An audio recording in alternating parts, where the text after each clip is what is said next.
دوسرا، اسی مہینے کی 22 تاریخ کو 22 جمادی الثانی کو نبی کریم صلی اللہ علیہ وآلہ وسلم کا سب سے پہلے کلمہ پڑھنے والے صحابی، جن کو یار غار بھی کہا جاتا ہے، یار مزار بھی کہا جاتا ہے، افضل البشر بعد الانبیاء، اگر نبیوں کے بعد کوئی ذات سب سے افضل ذات ہے، خلیفہ اول، خلیفہ بلا فصل، سیدنا جانشین مصطفیٰ میرے کریم آقا صلی اللہ علیہ وآلہ وسلم کے دنیا سے جانے کے بعد مصطفیٰ کے مصلی کو سنبھالنے والے اور میرے آقا کے منبر کو سنبھالنے والے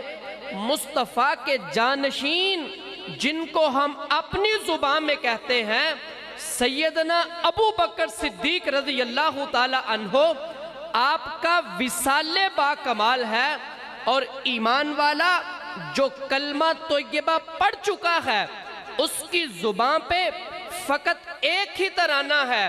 وہ کون سا ترانہ؟ جوم جوم کے کہتا ہے، محبت سے کہتا ہے کہ گلی گلی نگر نگر ابو بکر ابو بکر۔ ذرا محبت سے میرے نعرے کا جواب دیجئے، گلی گلی نگر نگر مصطفیٰ کے ہم سفر۔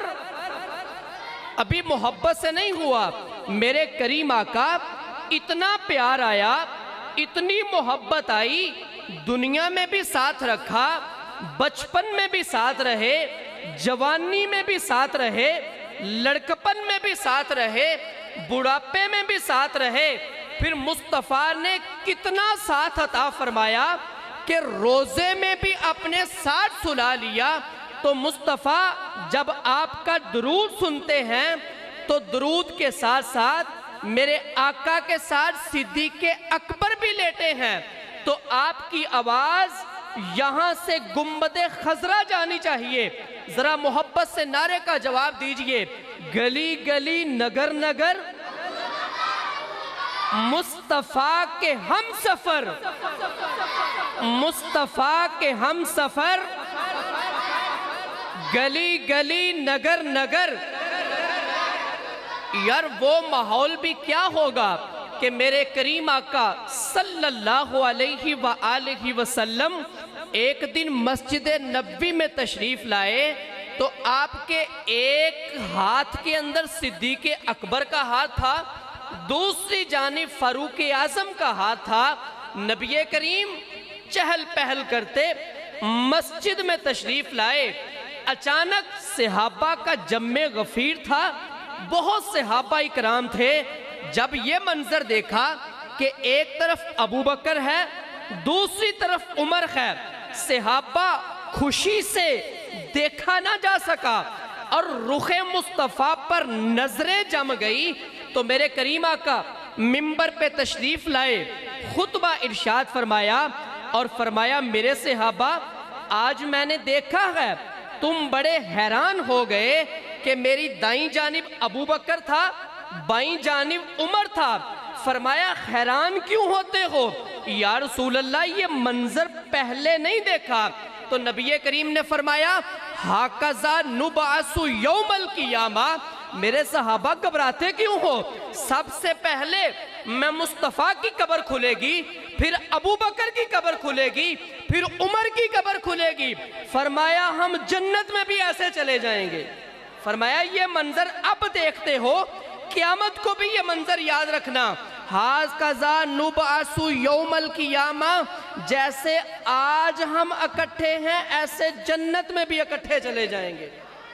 تو یار یہ مصطفیٰ کا ہم سفر ابو بکر معمولی ہستی کا نام نہیں، شاید ہم نے ان کا تذکرہ نہیں سنا کہ اللہ نے مصطفیٰ کے یار کو کتنی شانیں عطا فرمائی۔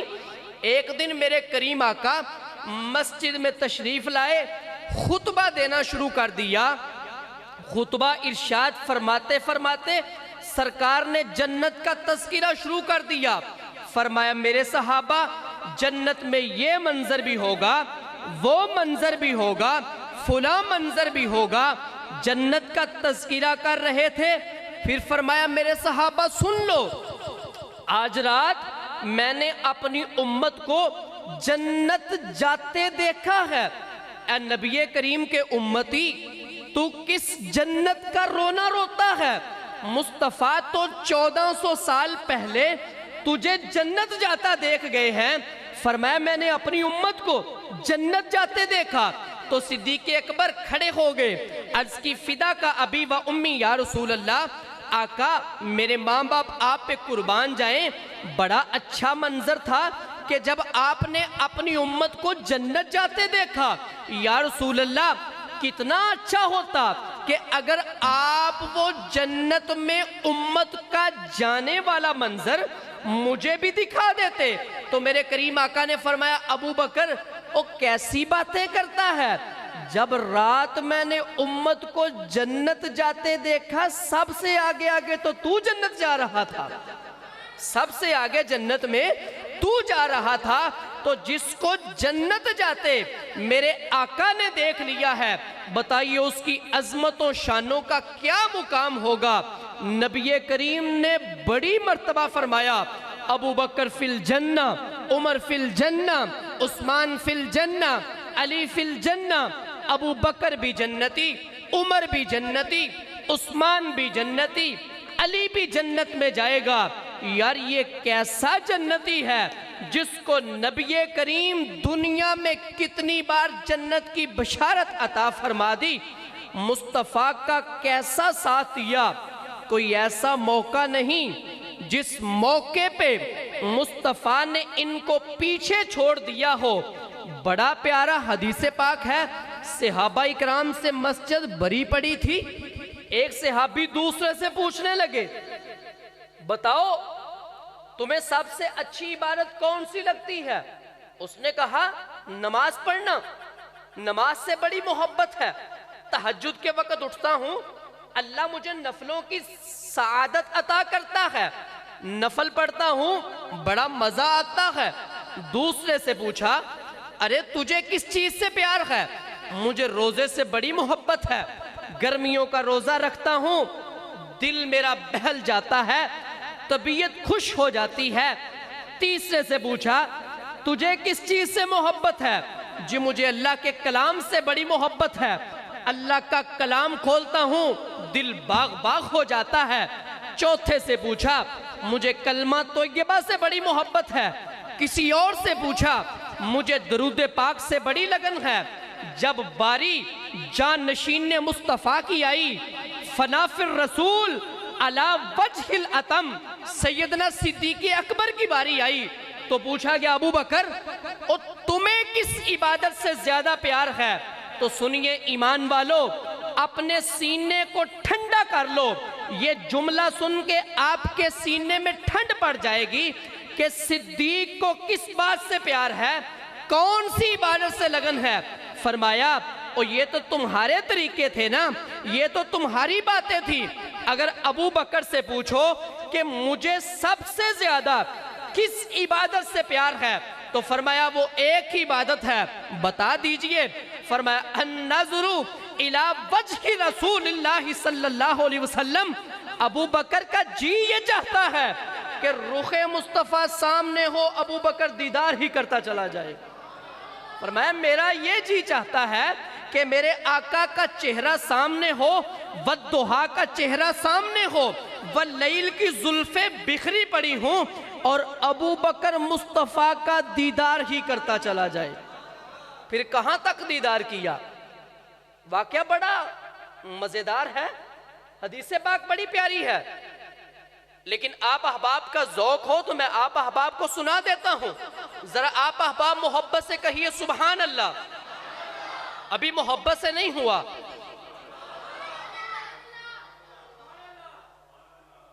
تھوڑے تھوڑے قریب آ جاؤ۔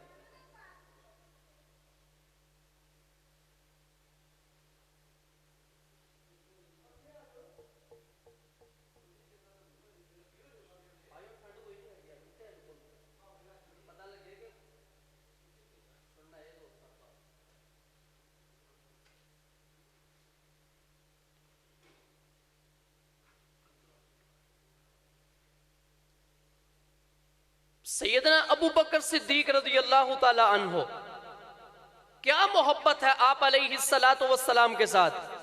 ایک دن کہنے لگے، بات ذرا توجہ کے ساتھ سماعت کرنا، ہر انسان کو کسی نہ کسی چیز سے پیار ہے، ہر انسان کو کسی نہ کسی چیز سے محبت ہے. عرض کی، یا سیدی یا رسول اللہ صلی اللہ علیہ وسلم، آقا میں نے اللہ سے 3 دعائیں مانگی، اللہ نے میری تینوں دعاؤں کو قبول کر لیا. اب دعائیں کیا ہے؟ آپ احباب بھی سنو، علماء کرام کو سنتے رہتے ہو، شاید حدیث پاک پہلے بھی سنی ہوگی، لیکن اپنے ایمان کو تازہ کرنے کے لیے، ایمان کو مزین کرنے کے لیے، ایمان کو جلا بخشنے کے لیے ذرا میری زبان سے بھی سنیے کہ وہ کون سی 3 خواہشیں ہیں، کون سی 3 تمنائیں، کون سی 3 دعائیں کہ جو آپ نے دنیا میں کی اور اللہ نے تینوں دعاؤں کو دنیا میں قبول کر لیا.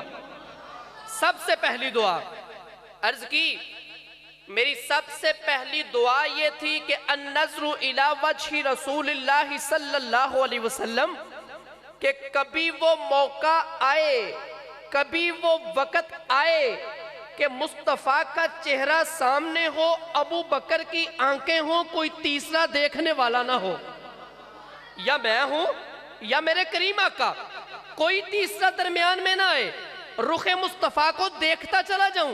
اتنا دیکھوں، کہاں تک دیکھوں، جی بڑھ جائے دیکھ دیکھ کر. پھر اللہ نے کون سا موقع دیا؟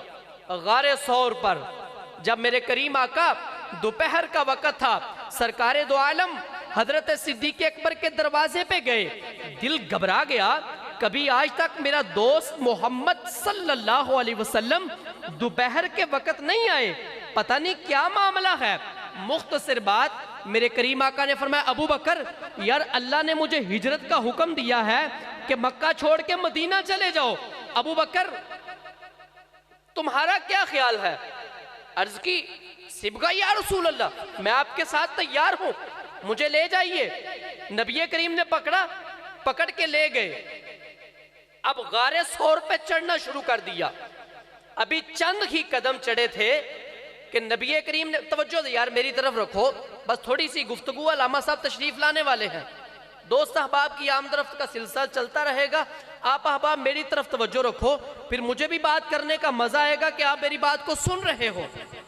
عرض کی، یا رسول اللہ صلی اللہ علیہ وسلم، پہاڑ کی چوٹی پہ چڑھنا شروع کر دیا.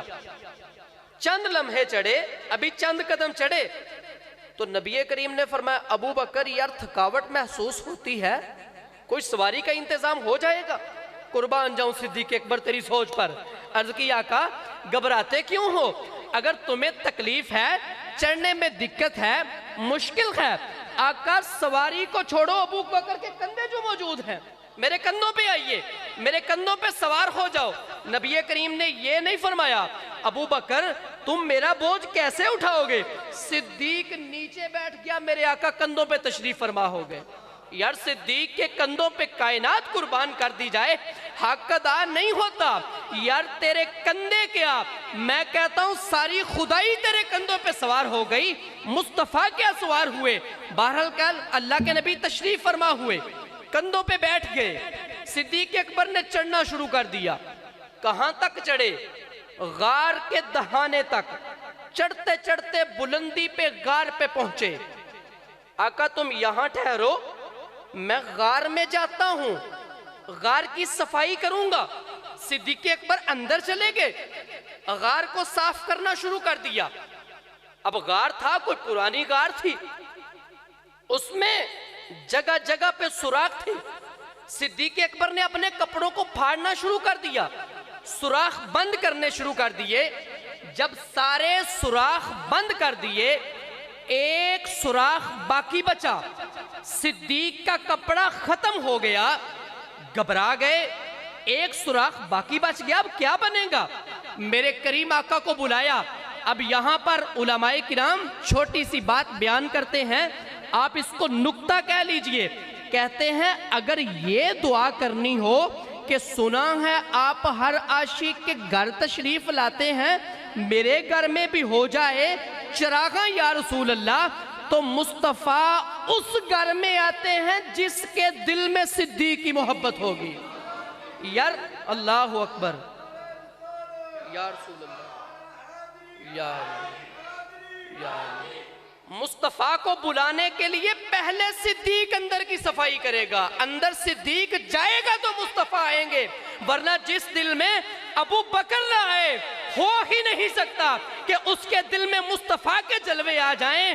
اگر یہ چاہتے ہو مصطفیٰ ہمارے من میں سما جائے، گھر میں آ جائے، اور پہلے صدیق کو دل میں بسا لو، مصطفیٰ کے جلوے آ جائیں گے. مصطفیٰ کے جلوے کہاں آتے ہیں؟ نبی کریم علیہ السلام ایک دن مسجد نبی میں تشریف فرما تھے. فرمایا علی تمہیں مبارک ہو. صدیق نے کہا علی تمہیں مبارک ہو. ارے کس بات کی؟ میرے کریم آقا فرما رہے تھے علی جب میری امت جنت میں جائے گی تو ہر جنتی کو ٹکٹ علی پکڑائے گا. حضرت علی بڑے خوش ہوئے. فرمایا ابو بکر میں بات کو مکمل نہ کر دوں؟ بات کو مکمل کر دو. کیا بات ہے؟ فرمایا ٹکٹ تو میں دوں گا، لیکن میرے آقا نے ساتھ یہ بھی فرمایا تھا علی ٹکٹ اس کو دینا جس کے سینے میں صدیق کی محبت ہے. ہر ایک کو ٹکٹ نہ پکڑاتے جانا، دیکھ لینا، پہلے شجرہ کھنگال لینا کہ اس کے دل کے اندر صدیق کی محبت بھی ہے کہ نہیں. آ جاؤ ایمان والو، اپنے سینوں کو کشادہ کر لو صدیق اکبر کی محبت کے ساتھ. صدیق دل کی صفائی کرے گا تو مصطفیٰ تشریف لائیں گے. کہاں تک پھر صفائی کی؟ غار کو صاف کر دیا. اتنا صاف کیا، مزین کر دیا، ایک سوراخ باقی بچ گیا. یا رسول اللہ تشریف لائیے. میرے آقا غار میں آئے. یار الٹ معاملہ نہیں کہ نبی کریم چڑھتے وقت فرما رہے تھے ابو بکر تھک گیا ہوں، مجھے کوئی سواری کا انتظام کر دو. صدیق نے کندھے حاضر کر دیے. اب جب غار میں نبی کریم گئے تو جاتے ہی سرکار نے فرمایا ابو بکر یار تھکاوٹ محسوس ہوتی ہے، میں سونا چاہتا ہوں. تو صدیق نے یہ نہیں کہا آقا میں آپ کو غار پہ لے کے چڑھا، پھر غار کی صفائی میں نے کی، اتنا سفر میں نے طے کیا، تھکنا تو مجھے چاہیے تھا، لیکن یہ کیا ہوا کہ آپ تھک گئے. فنا فی الرسول علی وجہ الاتم، کہ جس نے مصطفیٰ کی ذات میں اپنے آپ کو فنا کر دیا. جب نبی کریم نے فرمایا تھک گیا ہوں تو کہا آقا میری جولی جو حاضر ہے تشریف لائیے، اس میں سر رکھو، سو جاؤ. نبی کریم نے اپنا سر انور صدیق کے دامن میں رکھا، جولی میں رکھا، اور میرے کریم آپ کا محو خواب ہو گئے. ایک سوراخ باقی بچا، اس پہ صدیق نے اپنی ایڑی پہ بس کر دی. اپنی ایڑی کو وہاں پہ غار کے دہانے پہ رکھ دیا. جو سوراخ ایک رہ گیا تھا، چادر ختم ہو گئی، اس پہ اپنی ایڑی کو پیوست کر دیا. اب عیسیٰ نبی کے زمانے کا سانپ جو بار بار اللہ سے دعائیں کرتا تھا باری تعالیٰ میں نے اپنے نبی عیسیٰ کی زبان سے سنا ہے مبشرم برسول یاتی من بعد اسمہ احمد، ایک نبی آخر الزمان آئے گا کہ جس کا نام نامی اس میں گرامی احمد صلی اللہ علیہ وسلم ہوگا. یا اللہ وہ وقت کب آئے گا کہ میں اس آخر نبی زمان نبی کا دیدار کروں گا. ایمان والو اگر سانپ دعا کرے تو اللہ اپنے نبی کو سانپ کے دیدار کے لیے غار میں بھیج سکتا ہے. اور اگر تم سچے دل سے محبت مصطفیٰ میں درود پاک پڑھو تو تمہارے گھر میں نبی نہیں آ سکتا. میں کہتا ہوں کیوں نہیں آ سکتا؟ آ سکتا ہے. شرط یہ ہے کہ تم دل سے کبھی دعا تو مانگ کے دیکھو، پھر دیکھو مصطفیٰ کے جلوے کیسے تمہارے گھروں میں آتے ہیں. نبی کریم بیٹھ گئے، چند لمحے بیٹھے، غار میں آرام کرنا شروع کر دیا. اب وہ عرصہ دراز کا سانپ تھا، دیدار مصطفیٰ سے آنکھیں جل رہی تھیں. اس نے صدیق کی ایڑی پہ دستک دی، ایک بار ڈسا، جس کو ہماری زبان میں کہتے ہیں ڈنگ مارا. ایک مرتبہ ڈنگ لگایا، لیکن صدیق اس نے بھی جواب میں کہا او میں کوئی عام آدمی نہیں، ڈنگ پہ ڈنگ تو کھاتا رہوں گا لیکن رستہ نہیں دوں گا. اپنی جان قربان کر دوں گا مصطفیٰ کی ذات پر. جی بھر کے چہرے کو دیکھنا شروع کر دیا. ایک مرتبہ ڈنگ مارا, 2 مرتبہ مانگا, 3 مرتبہ مارا, کئی مرتبہ مارتا رہا. میرے شیخ طریقت آپ یہاں پہ آکے فرمایا کرتے تھے, فرماتے سانپ جب ڈنگ مارتا تھا تو اس وقت زبان حال سے کیا کہتا تھا. مولانا اسماعیل نیازی علیہ الرحمہ, اللہ تعالیٰ آپ کی قبر پہ کروڑ درجات بلند فرمائے, آپ کے جنت میں درجے بلند فرمائے. آپ جب یہ واقعہ سناتے تھے تو فرماتے میں اپنی زبان میں بتاؤں کہ سانپ کیا کہتا تھا. سانپ اپنی زبان میں کہتا تھا آسے آسے عمر گزاری تے چلے کھار ہزاراں, تے مالی باغ نہیں دیکھن دندہ آئیاں جدوں بہاراں. ابو بکر اپنی ایڑی کو پیچھے کر لو, میں تو دعائیں مانگ مانگ کے بوڑھا ہو گیا ہوں, میں تجھے ڈنگ نہیں مارتا, میں مصطفیٰ کے دیدار کے لیے آیا ہوا ہوں. لیکن صدیق مجال ہے, ایڑی کو پیچھے کر دے. صدیق نے ایڑی کو پیوست کر دیا. حضرت خواجہ قمر الدین سیالوی, سیال کا بے تاج بادشاہ, آپ اس موقع پہ فرمایا کرتے تھے, فرماتے جب صدیق نے ایڑی پیوست کی اس جگہ پر, حضرت ابو بکر صدیق نے جب اس جگہ پہ ایڑی کو پیوست کیا, انسان کی فطرت ہے کہ کوئی جگہ پہ انسان نے اپنی جسم کا کوئی بھی عضو ہو, پاؤں ہو, کوئی ہاتھ ہو, کسی چیز کو, کسی سوراخ کو بند کیا جائے تو آگے سے کوئی چیز ڈنگ مار دے تو انسان اپنے اس عضو کو جلدی سے پیچھے کرتا ہے. لیکن صدیق تیرا بھی ایمان کتنا مضبوط ہے کہ سانپ نے ڈنگ مارا, ڈسا, ایڑی کو پیچھے نہیں کیا بلکہ اور دبا دیا. صدیق نے اور دبایا, کئی مرتبہ ڈنگ مارتا رہا, لیکن مجال ہے کہ صدیق اکبر نے پاؤں پیچھے کیا ہو. جب ڈنگ مار مار کے تھک گیا تو صدیق اکبر کے جسم میں زہر چڑھا. اب زہر نے گرمائش اندر کی, آنکھوں سے آنسو آ گئے. نبی کریم کے رخ انور پہ آنسو گرے. یار وہ آنسو بھی کتنے قیمتی تھے جو رخ مصطفیٰ پہ گر رہے تھے, نبی کریم کے چہرے پہ گرے. تو سرکار نے کیا فرمایا, فرمایا ما یبکی کا یا ابا بکر, ابو بکر تجھے کس چیز نے رلا دیا. یا رسول اللہ کوئی موذی جانور اس سوراخ کے اندر ہے جو ڈنگ پہ ڈنگ مار رہا ہے. نبی کریم اٹھ کے بیٹھ گئے. آپ نے فرمایا ابو بکر گھبراتے کیوں ہو, پاؤں کو پیچھے کر دو. اب پاؤں کو پیچھے کیا. فرمایا ابو بکر یار اگر بیماری تیرے پاؤں کے اندر ہے, شفا تیری گود میں ہے, میں شفا دینے کے لیے تیار ہوں, پاؤں تو پیچھے کرو. پھر سرکار نے کیا کیا, اپنا لعاب دہن, وہ لعاب کہ جو جابر کی ہنڈیا میں جائے تو 2 آدمیوں کا کھانا 1400 بندہ کھا گیا, وہ لعاب دہن, وہ مصطفیٰ کا لعاب جو کسی کڑوے کنویں میں جائے تو اللہ اس کو شہد سے زیادہ میٹھا کر دے, وہ لعاب دہن جو حضرت علی کی آنکھوں میں جائے تو اللہ آنکھوں میں شفا عطا کر دے. نبی کریم نے وہ لعاب دہن حضرت صدیق کی ایڑی پہ لگایا. فرماتے مجھے پتا ہی نہیں چلا مصطفیٰ کا لعاب پہلے لگا یا اللہ نے شفا پہلے عطا کر دی.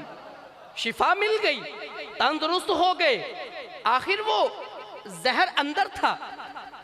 نبی کریم نے فرمایا ابو بکر جاؤ باہر, غار کے دہانے پہ ٹھنڈے میٹھے پانی کی نہر چل رہی ہے, وہاں سے پانی پی کے آؤ. اب صدیق کا ایمان دیکھو, یہ نہیں کہا یا رسول اللہ میں آپ کے ساتھ آیا ہوں, ابھی ابھی ہم آئے ہیں, میں نے تو باہر کوئی نہر نہیں دیکھی, یا رسول اللہ نہر کہاں سے آ گئی. حق بھی یہی ہے کہ جب مصطفیٰ کوئی بات فرما دے تو آنکھیں بند کر کے بات کو مان لو, صدیق اکبر کے طریقے پہ چلو.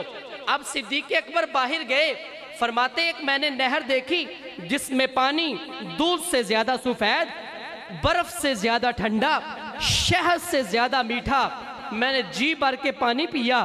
جب میں واپس غار میں لوٹا تو میرے کریم آقا نے فرمایا ابو بکر پانی پی لیا؟ جی یا رسول اللہ۔ فرمایا پانی کا ذائقہ اور رنگت میں بتاؤں یا تم بتاؤ گے؟ یا رسول اللہ آپ ہی بتا دو۔ فرمایا دودھ سے زیادہ سفید، شہد سے زیادہ میٹھا، برف سے زیادہ ٹھنڈا۔ ابو بکر جانتے ہو یہ پانی کہاں سے آیا؟ یا رسول اللہ اللہ عالم و رسول، یا اللہ جانتا ہے یا اللہ کا رسول جانتا ہے، آپ ہی بتا دو۔ فرمایا ابو بکر ادھر تجھے پیاس لگی، ادھر اللہ نے جبریل سے فرمایا جبریل میرے حبیب کے یار کو پیاس لگی ہے، جنت سے نہر اٹھا کے غار میں لے جا۔ فرمایا اسی وقت جبریل نے نہر کو اٹھایا، جنت سے نہر غار کے دہانے پہ لے آیا۔ ابو بکر تم نے دنیا کا پانی نہیں بلکہ تم نے آج جنت کا پانی پیا ہے۔ یار ہم اس ابو بکر کا کیا تذکرہ کریں، کیا باتیں کریں کہ جس کو نبی کریم نے قدم قدم پہ اتنا نوازا، کہاں تک نواز دیا۔ بات کو مکمل کروں، پہلی دعا یہ تھی کہ مصطفیٰ کا چہرہ ہو، ابو بکر کی آنکھیں ہوں۔ دوسری دعا آپ نے یہ مانگی یا رسول اللہ میری دعا یہ ہے کہ ابو بکر کی بیٹی ہو اور مصطفیٰ کی بیوی ہو، میری بیٹی آپ کے گھر میں آ جائے۔ تو پھر اللہ نے وہ وقت بھی عطا کیا کہ نبی کریم کو حضرت عائشہ صدیقہ عطا کر دی، صدیق اکبر کی بیٹی، جو حضرت نبی کریم صلی اللہ علیہ وسلم کے نکاح میں آئی۔ اور تیسری دعا آپ کی کیا تھی؟ مال میرا ہو اور تقسیم کرنے والے آمینہ کے لال ہو۔ پھر وہ وقت بھی آیا کہ جب آپ نے اپنا سارا مال خرچ کر دیا، کہاں تک خرچ کیا، کہاں تک؟ سیدنا عمر فاروق رضی اللہ تعالیٰ عنہ فرماتے تھے کہ جب ایک جام کے موقع پر میرے کریم آقا نے فرمایا آج کون مال دے گا، فرماتے میرے دل میں خیال آیا ابو بکر ہر مرتبہ آگے نکل جاتا ہے، آج میں پہلا نمبر لوں گا۔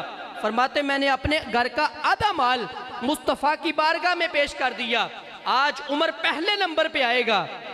لیکن صدیق اکبر نے کیا کیا؟ گھر کا سارا مال اٹھا کے مصطفیٰ کے قدموں پہ قربان کر دیا، اور گھر میں سوئی تلاش کر رہے تھے، کوئی میرے گھر میں سوئی بھی باقی نہ رہے، میں ہر چیز مصطفیٰ کے قدموں پہ قربان کر دوں۔ فرمایا یہ تین میری دعائیں تھیں جو اللہ نے دنیا میں پوری کر دی۔ دعا ہے کہ رب ذوالجلال ہمیں سیدنا صدیق اکبر کی محبت اپنے دلوں میں جذب کرنے کی توفیق عطا فرمائے، اور ہر اہل اسلام کو، ہر اہل ایمان کو آپ کے ساتھ والہانہ محبت اور عقیدت عطا فرمائے، اور اسی پہ ہمارا خاتمہ فرمائے۔ وما علیہ الا البلاغ۔